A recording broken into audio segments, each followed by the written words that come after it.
হরিচাঁদ ঠাকুরের ২১৪তম আবির্ভাব তিথি উপলক্ষে ঠাকুরনগর ঠাকুরবাড়িতে শুরু হয়েছে বারুণী মহামেলা। মতুয়া সম্প্রদায়ের প্রাণপুরুষ হরিচাঁদ ঠাকুরের জন্মতিথিতে পুণ্য স্নানে মেতে ওঠেন মতুয়া ভক্তরা।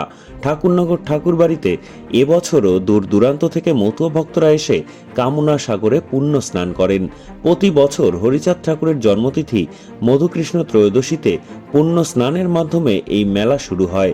মধুকৃষ্ণ ত্রয়োদশীতে পুণ্য স্নানের পুণ্য তিথিতে ভক্তরা কামনা সাগরে ডুব দেয়, কারণ তারা মনে করেন যে এই তিথিতে তারা স্নান করলে নাকি মনের কামনা পূরণ হয়।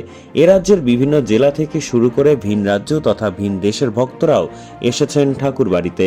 মতুয়া সম্প্রদায়ের নিশান নিয়ে ডঙ্কা কাসর বাজিয়ে ঠাকুরবাড়িতে পুণ্য স্নান সারলেন মতুয়া ভক্তরা।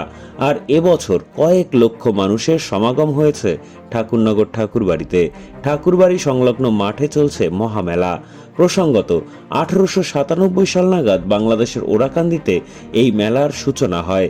ভারতের স্বাধীনতার পর 1948 সালে প্রমথ রঞ্জন ঠাকুর ঠাকুরনগরে মেলার সূচনা করেন। মতুয়া শব্দের অর্থ হল মেতে থাকা বা মাতোয়ারা। সনাতন হিন্দু ধর্মের এক বিশেষ সম্প্রদায় ধীরে ধীরে পরিচিত হয়েছে মতুয়া নামে। এই ধর্মের উৎসের সঙ্গে জড়িয়ে আছে ভক্তিভাবের উৎসার। বাংলাদেশের ওরাকান্দির কৃষক পরিবারে বড় হয়ে ওঠেন হরিচাঁদ ঠাকুর। প্রেম ভক্তির মন্ত্রেই ভর করে মুক্তির পথে বিশ্বাসী ছিলেন তিনি। তার সহজ সরল জীবন দর্শন অন্যান্যদের আকৃষ্ট করতে থাকে সর্বদাই। বাড়তে থাকে ভক্তের সংখ্যা।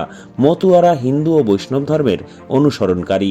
তাদের বিশ্বাস মুক্তির পথ ভক্তিতে, বর্ণপ্রথা নয়, মানবতাতেই বিশ্বাস রাখেন তারা। বিশ্বাস করেন নারী পুরুষের অধিকারে কোনো ভেদাভেদ নেই। আর সেই বার্তাকেই বহন করে নিয়ে এগিয়ে চলেছে মতুয়া সম্প্রদায়।